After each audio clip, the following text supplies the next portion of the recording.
हरे कृष्ण। राधे राधे। हर किसी के जीवन में समस्याएं आती हैं, परंतु हम इस जीवन को अच्छे तरीके से कैसे जिएं, इसका आनंद कैसे उठाएं।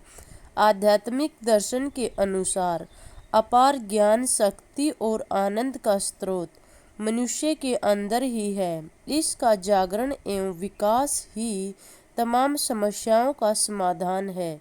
उपासना, प्रार्थना के जरिए इनका जागरण किया जा सकता है।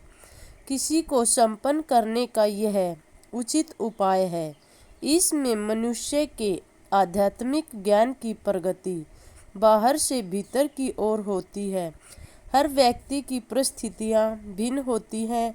मनुष्य की लगन भी उसके स्वभाव के अनुरूप होती है।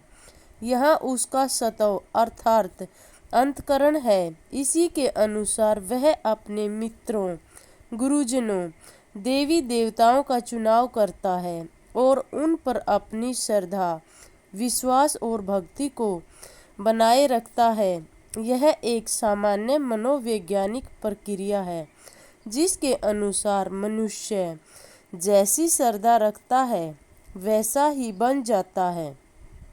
योग सूत्र में भी इसे ही दूसरे शब्दों में कहा है, मनुष्य जैसा सोचता है वह वैसा ही बन जाता है।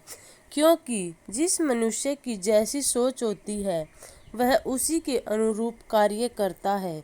उपासना के अंतर्गत व्यक्ति अपने अंतर्मन की गहन इच्छा से अनुरूप बाहर अपना आदर्श बढ़ाता है और उसका ध्यान रखता है।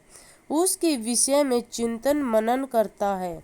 यानी कुछ भी करने से पहले वह सोचता है कि मैं यदि ऐसा करूँगा तो दुनिया क्या सोचेगी, समाज में मेरा क्या होगा, मेरी इज्जत पर ऐसा निशान, ऐसा काम करने से कोई अच्छा होगा, इससे मेरी इज्जत बढ़ेगी, ऐसा करने से समाज में लोग मुझे धत्कारेंगे।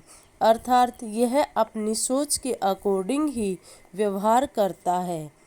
उपासना धार्मिक क्रियाओं के जरिए मानसिक स्वास्थ्य और व्यक्तित्व का विकास करती है। उसका सर्वोत्तम मार्ग यही है।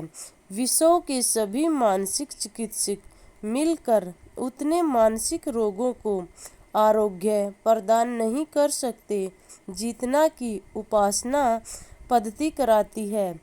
इसके अपने ठोस आधार होते हैं।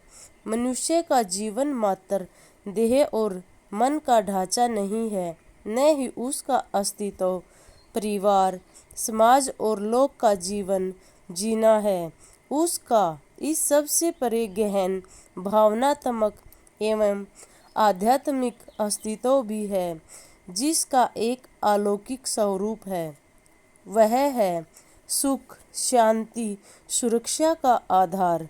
उसी के बल पर मनुष्य जीवन में आगे बढ़ पाता है और अपने जीवन को सुरक्षित रूप से जी पाता है। केवल भौतिक विज्ञान और आकांक्षा की पूर्ति में सक्षम नहीं है।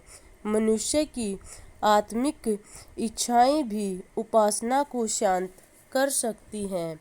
मनुष्य को अपने अंदर झांक कर देखना अत्यंत आवश्यक है, क्योंकि आंतरिक शक्ति ही उसके बाह्य व्यवहार को प्रभावित करती है।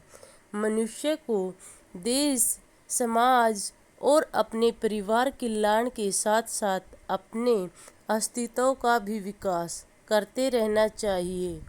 क्योंकि यदि मनुष्य आंतरिक रूप से खुश है तो उसका व्यवहार अत्यधिक प्रभावशाली होता है। वह जीवन को अच्छे तरीके से जी पाता है। परंतु आजकल हर सुविधा के उपलब्ध होने पर भी मनुष्य मानसिक तनाव से घिरा हुआ है। आखिर इसको कैसे खत्म करें?